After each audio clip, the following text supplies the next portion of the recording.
Ibrahim Maxime Julien, entrepreneur égale forcément richesse? Pas du tout. Tout entrepreneur peut-il devenir riche, mais pas tout le monde. Et pour comprendre ça très facilement, il faut bien peut-être revenir un tout petit peu sur la définition de ce que c'est qu'un entrepreneur et sur la définition de ce que c'est qu'un riche. Un entrepreneur n'est pas celui qui crée une entreprise. Un administratif fait ça. On est d'accord? Un entrepreneur, c'est quelqu'un qui fait face à un problème, qui imagine une solution et qui fait de sa solution une valeur. C'est-à-dire quelqu'un est capable de payer pour la solution qu'il a proposée. C'est quelqu'un qui prend le risque de mobiliser des ressources, de mobiliser, d'échelonner ou de faire un programme, des offres, des services, etc.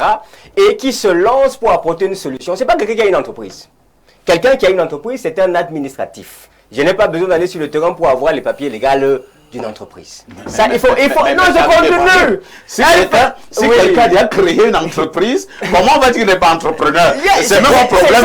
Vous administrer quelque chose qui n'est pas à vous. C'est même un problème sémantique. En réalité, c'est justement pourquoi j'ai pensé. Je ne suis pas d'accord avec lui. J'ai pensé qu'il faut revenir sur la véritable définition d'un entrepreneur. Un entrepreneur, c'est quelqu'un qui fait face à un problème, il voit un problème, il propose une solution, il imagine une solution, et il fait de la solution une valeur ajoutée pour laquelle les gens payent. C'est lui le vrai entrepreneur.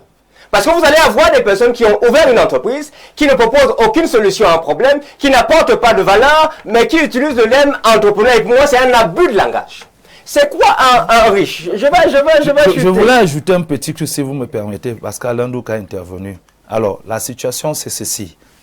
Ce que Ibrahim dit, il faut être porteur d'un projet, c'est-à-dire il faut découvrir un problème dans la société, vous apporter une solution, vous êtes sur la voie d'une idée entrepreneuriale. Maintenant, il y a maintenant une nuance.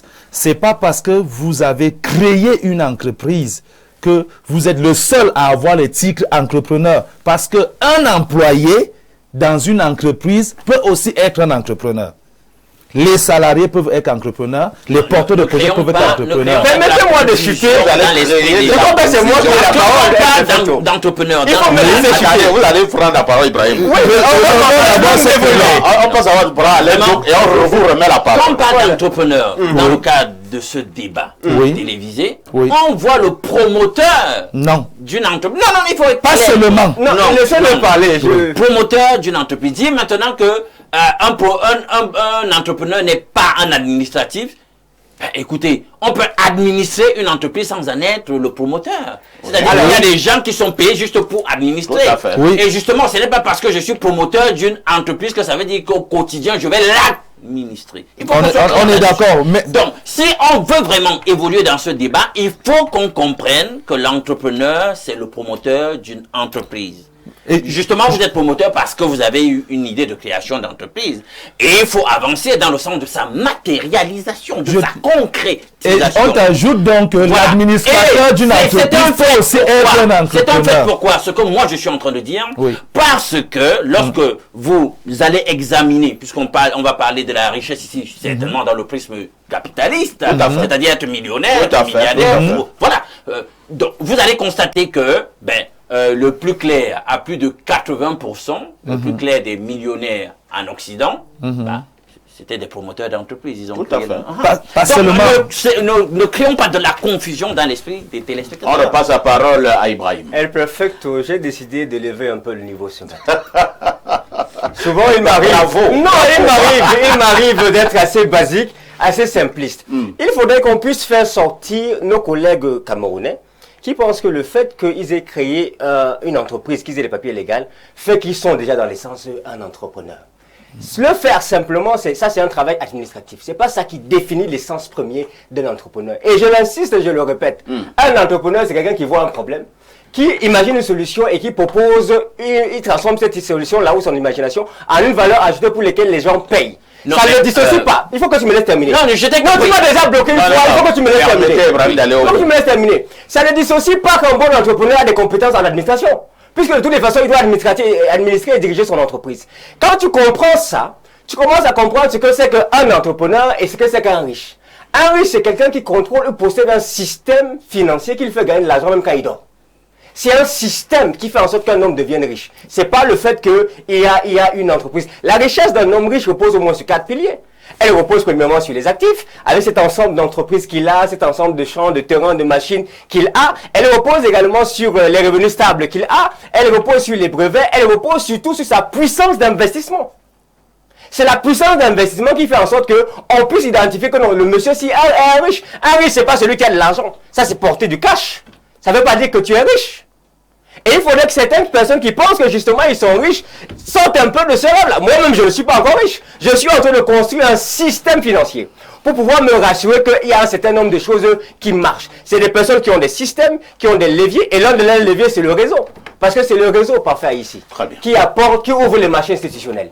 C'est le réseau parfait ici qui permet d'avoir des partenariats. C'est le réseau parfait ici qui vous prévient des surprises désagréables. C'est le réseau parfait ici qui vous permet d'avoir des financements. Et ça, c'est un système, ce n'est pas le fait d'entreprendre ou d'ouvrir. Quand M. Alain Ndouk se met à dire que non, c'est patati, c'est patata, est-ce qu'il sait que 80% des entreprises qui ouvrent là sont des entreprises, soit ils font dans le commerce général, c'est-à-dire on les a au marché, soit ils font dans les prestations de services locaux, soit ils font dans les activités de survie. Est-ce que les activités de survie la permettent donc à un entrepreneur de véritablement devenir riche? Parce que s'il investit dans un secteur de survie, et ça c'est Joseph qui le disait, il va survivre. Il ne va pas s'enrichir. Il y a des activités qui nourrissent, mais qui n'enrichissent pas. Merci. Merci, Ibrahim. Mardi entrepreneuriat, c'est compliqué. Nous sommes déjà là comme si nous étions en philosophie. Oui, oui. La tête travaille déjà beaucoup. Ibrahim a envie que c'est la confusion dans notre... le portail. On repasse à parler à l'aide et après on passe à parler à la jeune dame. Thématique. Oui. On n'est pas en train de dire que le simple fait d'être passé au centre de formalisation des entreprises et d'avoir créé une entreprise fait que vous avez créé une entreprise à succès. Ou fait que vous êtes entrepreneur. Non. C'est ça le bémol. C'est ça le bémol. Attends. Yeah. Tu ne vas pas créer de la richesse simplement parce qu'on a reconnu que tu as créé une entreprise sur le plan administratif. C'est pas de ça que nous voulons traiter ici ce matin. Il faut comprendre ça. Maintenant, au sujet de la richesse parfaite, il y a des gens qui se tournent les pouces. Du simple fait qu'ils sont nés dans certains lignages, ils sont riches et le seront comme ça. Et bénéficient d'un système financier. Justement. Donc, ça, pas besoin d'entrepreneuriat. Ce n'est pas justement aussi de leur cas que nous voulons traiter. Non, pas du tout. Voilà. Donc, quand on donne un sujet... Nous traitons les cas d'entrepreneurs. Voilà. Quand on donne un sujet, c'est le sujet qu'il faut traiter. Oui, mais il faut pouvoir repérer à la base ce que c'est qu'un entrepreneur, repérer à la base ce que c'est qu'un riche, et voir comment est-ce qu'il quitte de l'entrepreneur pour devenir riche. De riche. Parce que tout entrepreneur ne devient pas riche. Le concept de riche dans le cadre de cet échange est lié à l'entrepreneuriat. Oui. Justement, je prenais en compte exemple pour te dire que si tu sors de ce cadre, tu n'es plus dans le sujet, monsieur. Donc, c'est ça que je voulais faire comprendre. Bien. Maintenant, on dit ici, tout entrepreneur peut-il devenir riche? Bon, tu n'as peut-être pas insisté sur le peu, le verbe en question. Mais il dit beaucoup. Parce que le verbe peut ici, au présent, vient bien du verbe pouvoir. Et traduit bien les possibilités. Il y a une possibilité, justement, en créant une entreprise, en ayant une idée de création d'entreprise, une idée novatrice qui peut permettre de créer un service ou un produit qui peut se faire à sa place sur le marché, il y a une possibilité de s'enrichir. Mais est-ce que la possibilité en elle-même s'impose simplement par le fait que vous avez eu l'idée? Non. Pourquoi? Parce que justement, il faut le pouvoir. Il faut le pouvoir. Le pouvoir en question repose dans quoi? Il faut des compétences. Il faut des compétences, tu l'as dit, Joseph l'a dit, des compétences managériales, des compétences à comprendre le marché, des compétences en gestion peut-être des crises, gestion des ressources humaines. On a déjà dans d'autres émissions parlé d'un certain nombre de compétences, des compétences en gestion. Il faut un certain nombre de compétences qu'il faut avoir pour mener à bien l'administration, la gestion d'une entreprise. Ça va de soi. Maintenant, est-ce que le simple fait d'être entrepreneur garantit que vous allez finir riche? Pas riche ici, on comprend quoi? Fait, c'est ça vous allez créer de la valeur, il y aura retour sur vos investissements, votre compte en banque va gonfler, votre patrimoine même, outre le patrimoine, je veux dire, ce que vous faites en numéraire, est-ce que vous allez acquérir plus de domaines, d'autres titres fonciers? Est-ce que vous allez acquérir plus de matériel de production? Tout ça, c'est le patrimoine, non?